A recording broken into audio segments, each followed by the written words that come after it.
Hey folks, what I've got here is the new Lionel New York Central Pacemaker set, which consists of the L-2a Mohawk in a fantasy red paint scheme, and then a matching Pacemaker freight set, and we're going to check them all out right now on Eric's Trains.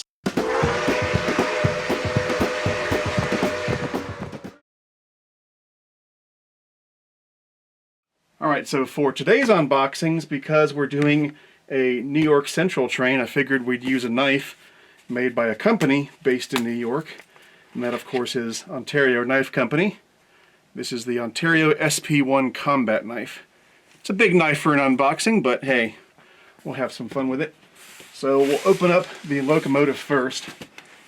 You can see here, New York Central Legacy L-2a Mohawk, number 2750 Pacemaker, and this is the red fantasy paint scheme. And it's got an OBS date of 9/30/2021.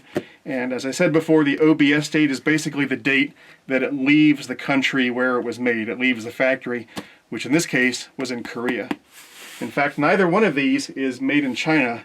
The Locomotive is made in Korea, and the freight car set is made in Vietnam.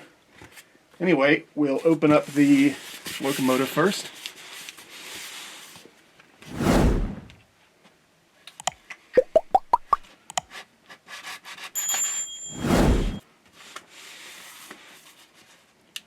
Make sure I don't kill the Locomotive with this knife. Alright.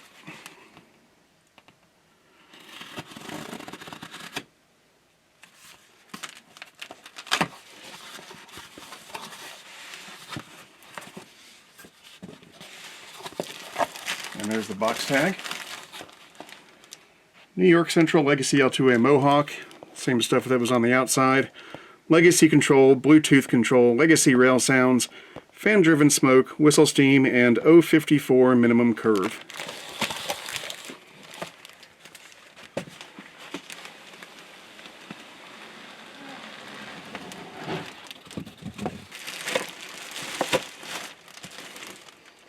Ah, the smell of new trains. Best smell in the world. All right.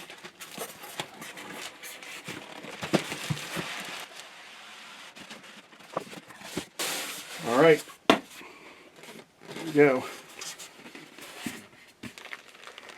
Oh yeah. I'm really excited about this. I think this is going to look great.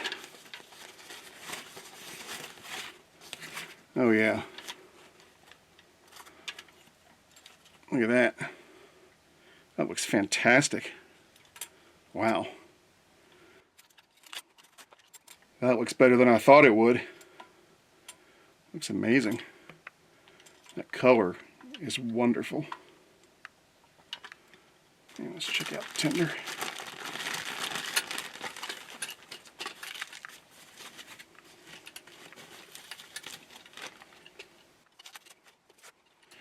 Wow. This looks outstanding. I hope it's coming across on the video like it is in person, but man, this thing is gorgeous. Wow. Alright, now we'll check out the freight set. Where's the tag? There it is. And there's my name. New York Central Pacemaker freight car set with an OBS date of 9/30/2021.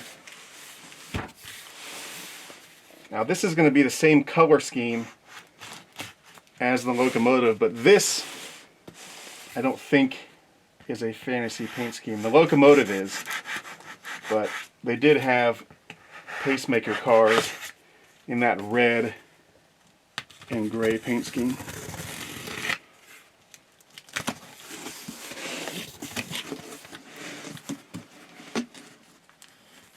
There's a little bug. Ew. There's a bug stain on my box. I want a refund. Alright.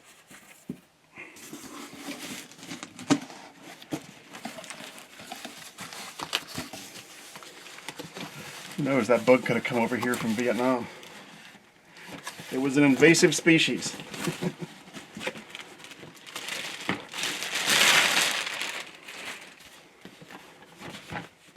Big old box.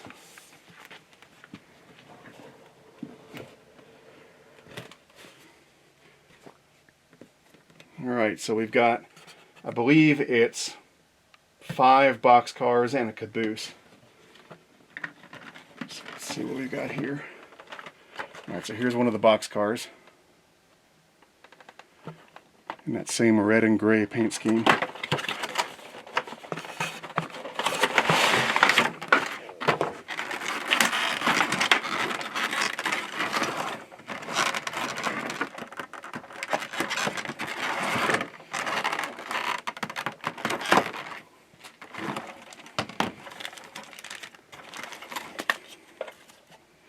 And there we go. Looks great. Looks to be a good color match for the locomotive as well. Now, I'm not going to open up all 5 of these because they're all the same, so I'll skip to the caboose, which is probably at the end here. Yeah, there it is.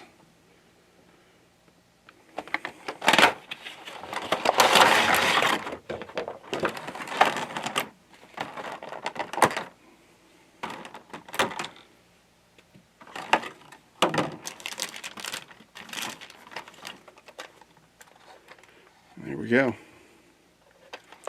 Looks great. Nice add-on grab irons.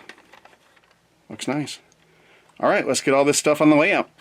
And here it is. It looks nice, doesn't it? So we'll start things off with a little bit of history on the real Mohawk locomotive, and then we'll get into Lionel's rendition that we have here. So the Mohawk was a 482 type steam locomotive that served on the New York Central starting in 1916.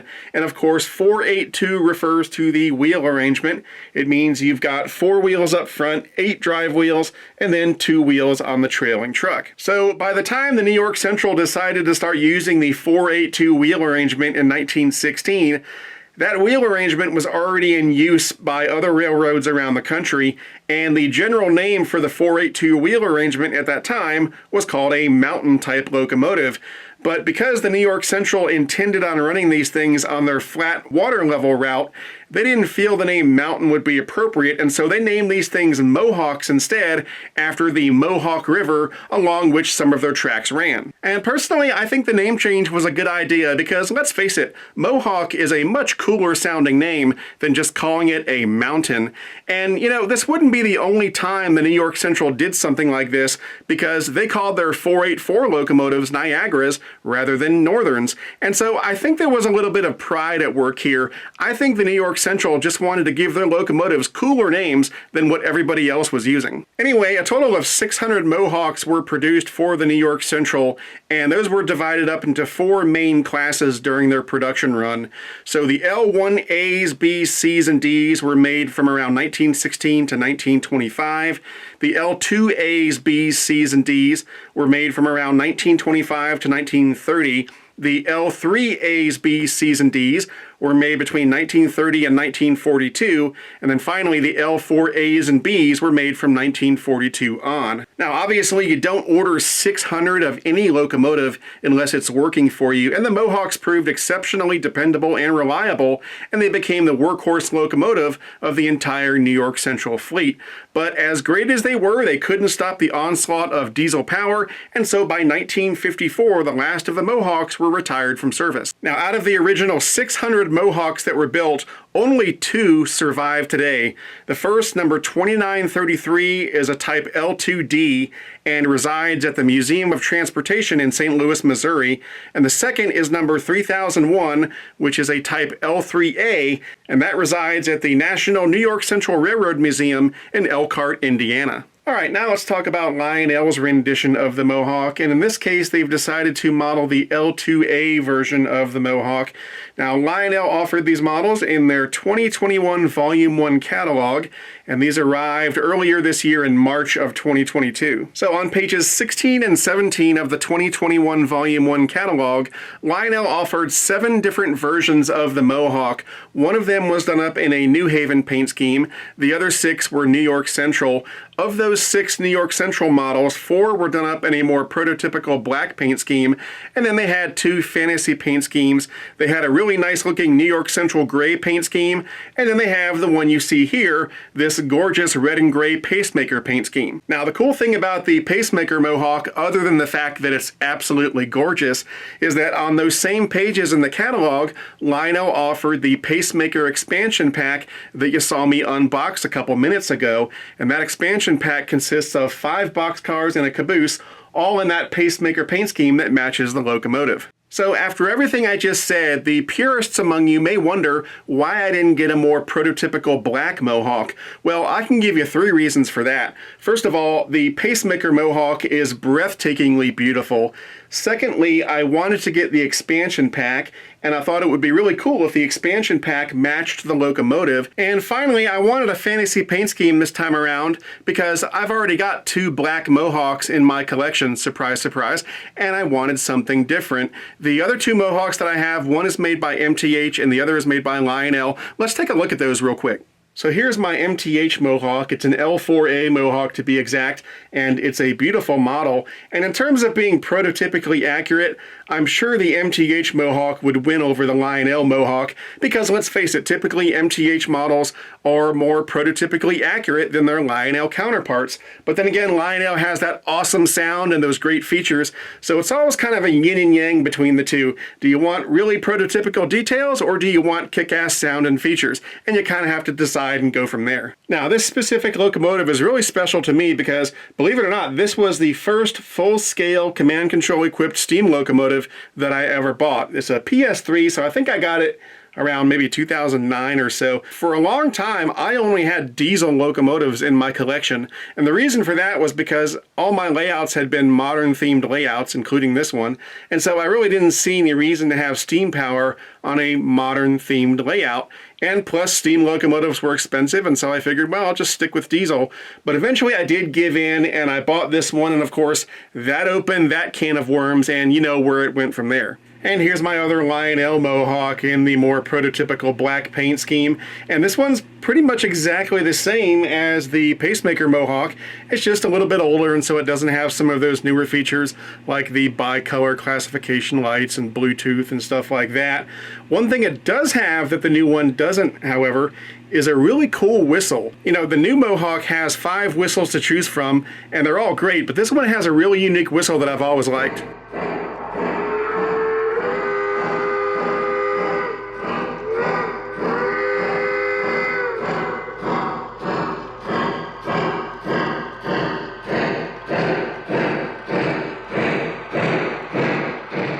Anyway, let's go over some stats and facts on this model. So the overall length of this Mohawk is right at 24 inches. The combined weight of the engine and the tender is 10 pounds 6 ounces.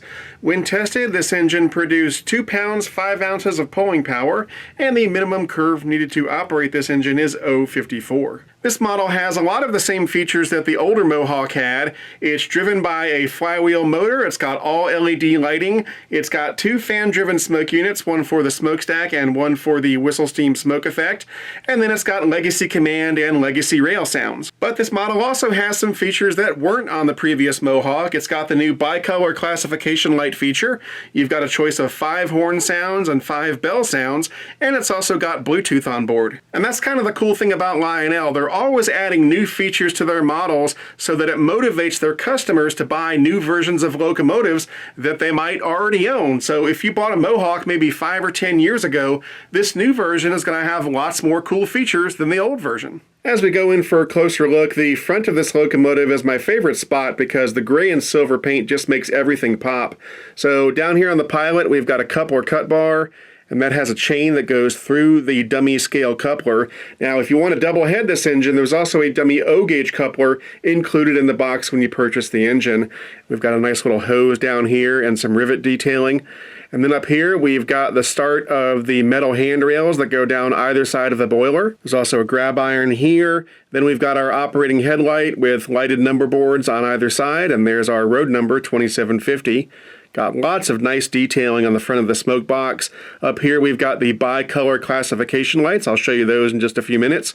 And then we've got the superheater above that. It looks awesome. And then wow, check out all this add-on piping and detail associated with the superheater. It looks amazing. And then right here we've got legible builder's plates. Here's the other side, and man, there's even more piping over here. I love this stuff. It makes everything look so busy. And then we've got more piping and so forth going all the way down the boiler toward the cab. The firebox area looks great. Like I said, that gray paint just brings out so much more detailing than if this thing was all black. This engine does have the variable ash pan glow effect, so as the engine picks up speed, you'll see a red glow start to emanate from the ash pan area, which is really cool. The cab is very nicely detailed. There's a red glow in the firebox when the engine is in operation. There are 2 hand-painted crew figures, and the interior of the cab is illuminated, and that light does turn off when the engine starts moving. Here's a look at the gap between the engine and the tender. It's not bad, although it would be nice if there was a hinged deck plate between the two. I guess as it is now, the crew members will have to walk around very carefully to make sure they don't fall into that gap and die. Up on top of the locomotive, we've got more great piping coming off of that superheater. Then we've got the smokestack with a fan-driven smoke unit down in there. And as always, to load smoke fluid into the smoke unit, you simply pour smoke fluid directly down the stack. We've got this back here, it looks great. And then we've got our little brass bell. And it's got a little fine metal wire that goes all the way back to the cab. Then we've got a sand dome, a steam dome, and this stuff back here. Now the top of the steam dome can be removed, like that. And that reveals the fill hole for the whistle steam smoke unit. So you pour the smoke fluid down this hole for the whistle steam smoke effect. And then it's got a little gasket there to seal it when you put it back on. Behind all that, we've got the whistle, and the hole for the whistle smoke effect is right underneath this little whistle piece. Then we've got these really cool looking pop-off valves. There's an add-on dynamo piece right there, and then on the cab roof we've got these vents that open up like that. Here's what the underside of the locomotive looks like. We've got 3 pickup rollers for center rail power. There are 2 traction tires on the last set of drivers, and then underneath the cab we've got the control switches. So right here we've got the smoke unit on-off switch and the whistle smoke on-off switch. And then we've got the Bluetooth on-off switch and the run program switch. And then we have the tender, which looks gorgeous with that Pacemaker paint scheme. It's not too fancy, but it does have some nice rivet detailing on the side and some cast-in piping detail and steps on the corners and so forth. Here's the locomotive end of the tender. Not too much going on here. Most of the detailing is cast into the metal body, but we do have some add-on grab irons on the corners. And then down here is the infrared sensor that allows the electronics in the tender to communicate with the electronics in the locomotive. The backside is a little fancier. We've got lots of add-on metal parts, including a coupler cut bar, some grab irons, and a ladder. There's an operating backup light in the middle, and then 2 more bicolor classification lights on the corners. And then down here we've got the electro coupler that can be thrown from your Legacy or TMCC remote, or using the Lion Chief app on your smartphone or tablet. And here's the underside of the tender. We've got 2 pickup rollers for center rail power, 2 speakers for the sound system, and then here is the sensor for the Lionel LCS sensor track if you choose to use one. Alright, that takes care of the locomotive. Now we'll take a quick look at the expansion pack, which, as I said earlier, consists of 5 boxcars and a caboose, all in that matching Pacemaker paint scheme. So here's one of the boxcars, and they're nicely made. Got a walkway up on top, metal walkway. Add-on metal wheel, add-on ladders and everything. The little braking chain and rod that go down here are add-on pieces. And of course die-cast metal sprung trucks and die-cast metal couplers. There's the underside, looks nice. And of course the doors open up. And I don't know if you can see, but there's kind of a textured wood floor on the inside. So yeah, very nicely done. Now what's interesting is that the boxcars are not all identical. So you've got 3 of them that have the white logo and the white copy down here. But then you've also got 2 that have a black logo and black copy. Kind of interesting. Gives you some variety. And the last one here is a sound car. So you can see the holes for the speaker And then there's the run program switch and the minimum maximum sound effect switch and the volume pot right there in the middle. Now you can run this car as is, all on its own, and it'll make some nice sounds, but if you program it into your Legacy or TMCC system, it'll do some extra tricks, and I'll show you those when we do the running session in just a minute. And then at the end, we've got a wood-sided caboose, which just like everything else, looks great in that Pacemaker paint scheme. Now, this is a very nice caboose. It looks nice and it runs great, but I would never classify this as a super high-end caboose because there is evidence of cost cutting. You know, it's got the one-piece plastic steps, all the add-on grab irons and so forth are plastic, not metal, the brake wheel is plastic, the doors don't open, the safety chains are plastic, and there is no detailed interior, but it has some good aspects as well. The ladders are metal, which is nice. The interior is lighted, and they've got frosted windows on the bottom so that you can't see any wires or anything because that interior is not detailed. But they do have clear plastic windows on the cupola, which is nice. Also, the marker lights on the end are lighted, which is great. And it's got die-cast metal sprung trucks and couplers. On the bottom here, there's a switch to turn the lights on and off if you so desire. Right here, there's a blank switch labeled smoke, so I imagine if this caboose was outfitted with a smoke unit, you'd have a switch right here.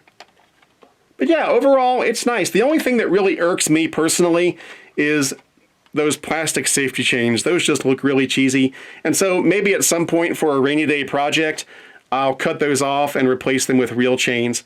But yeah, overall, it's very nice, and like I said, it runs great, which is really the most important part. It's just not super high-end, that's all. And the last thing we're going to do before we start this thing up is BFIMO. Best feature, in my opinion. Well, best feature this time around is really a no-brainer for me. It's the paint scheme on this Pacemaker Mohawk. It is absolutely outstanding. You know, it looked good in the catalog, and I was hoping it would look good when it finally arrived, and it looked even better. Lionel did a bang-up job with this thing. It looks absolutely amazing, and quite frankly, it's one of the most attractive locomotives in my fleet now. All right, now comes the fun part. Let's go ahead and start her up. This is the Yardmaster. Get her set up running. Your train will be ready at 17:30. Over. Copy that, dispatcher. Standing by. Out.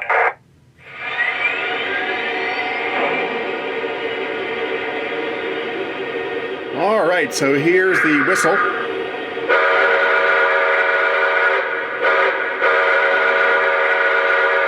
Like I said, you've got 5 choices, so here's number 2.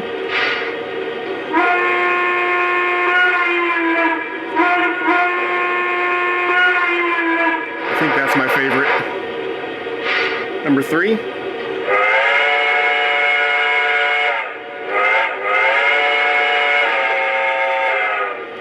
Number 4.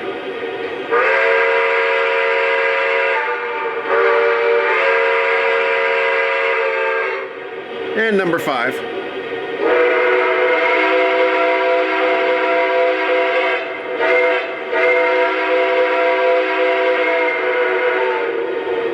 And they've also got 5 bell tones. So here's bell number 1.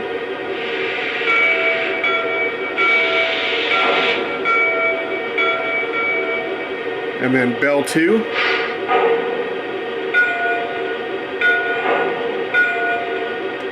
Bell 3, Bell 4, and Bell 5. Here's the sound of water being added to the tender.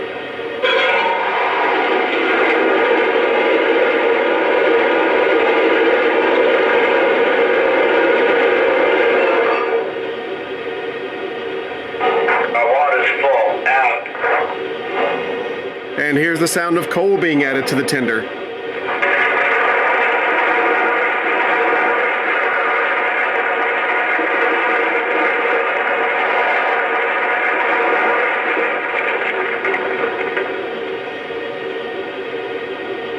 The coal's full. Out.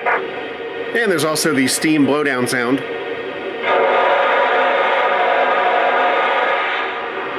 And then here's a sampling of the crew talk sounds. Dispatcher, I'm looking at that block signal. Can we move? Need to hold you. Hold for your signal. Out. This is good. Ready to bolt. Switchless says we've got 1 off and 3 on at the head end. Here's that bicolor classification light feature I mentioned a few minutes ago, so it can go from green to white to off. Green, white, off. Pretty cool. And they've got that feature on the tender as well, except back here it goes red, white, off. Okay, let's go ahead and move it out. And by the way, I'll be adding some additional Pacemaker cars to the train that are made by Atlas and Weaver later on in the running session. Dispatcher, can we depart to the main line? Over. You are cleared to depart east on signal indication. Out.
but try not to box him in.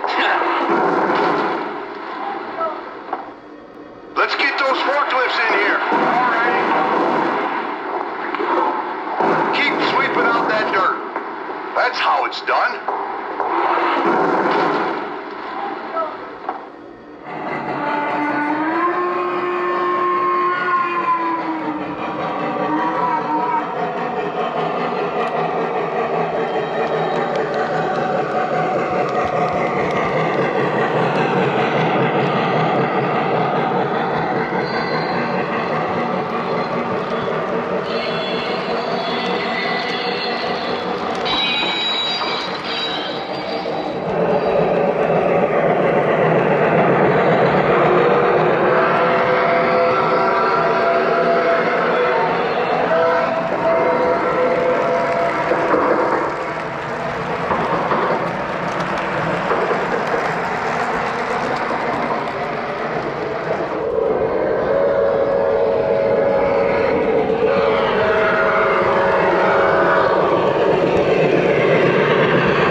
one says it's fragile. That's great. Keep stacking them up. All right, guys. Keep stacking them containers. Watch out. That one's going to fall. All right, that's great. But try not to box them in.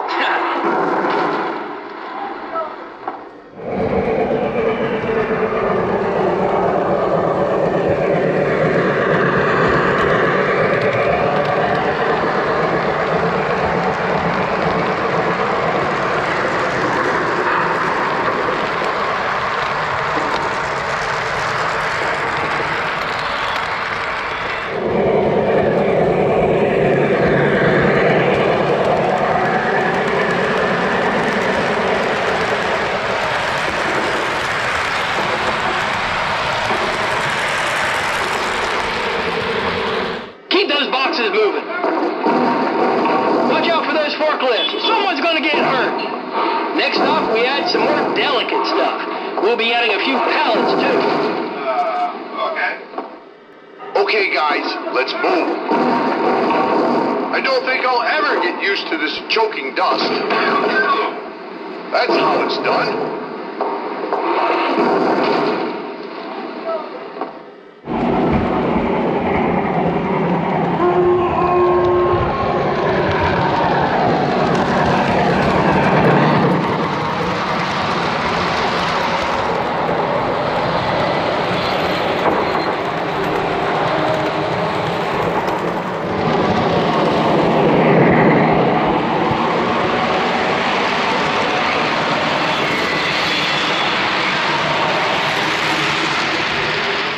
Let's get those forklifts in here. Alrighty. Let's sweep off those ramps, too. Alrighty, we got empty cars, and we're on time. All right, guys, keep stacking them containers. Careful there. Watch out for that forklift. Nicely done.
There you have it, the new Lionel Pacemaker L-2a Mohawk and expansion pack. Hey, what's not to like here? Great locomotive, great freight cars. It's big fun all around. Now, if you'd like to purchase these, the retail price on the Mohawk, no matter which paint scheme you get, is right at $1,600, and the retail price on the expansion pack is right at $500. But keep in mind that if you go through a good Lionel dealer, you should be able to get a bit of a discount off those retail prices. And as always, if you're looking for a good Lionel dealer, try my favorite train store, which is Legacy Station. You can find them on the web at legacystation.com or give them a call at 770-339-7780. If you'd like to support this channel, I would greatly appreciate appreciate it. That can be done through Patreon at patreon.com/ericstrains. I've also put a link to my Patreon page in the video description below. Patreon supporters get access to all sorts of perks and benefits, and you can read about those benefits on my Patreon page. I'd like to put a big thank you out there to all of my current Patreon supporters. Your support means the world, not only to me, but to the future of this channel. And an extra special thanks to my upper tier Patreon supporters. You'll see their names in the end credits of this video. And finally, if you'd like to buy an Eric's Trains t-shirt or anything else I might be selling, check out the Eric's Trains online store at ericstrains.com/store. Anyway, that's it for now. I'm Eric Siegel. Thanks for watching, and I'll see you next time.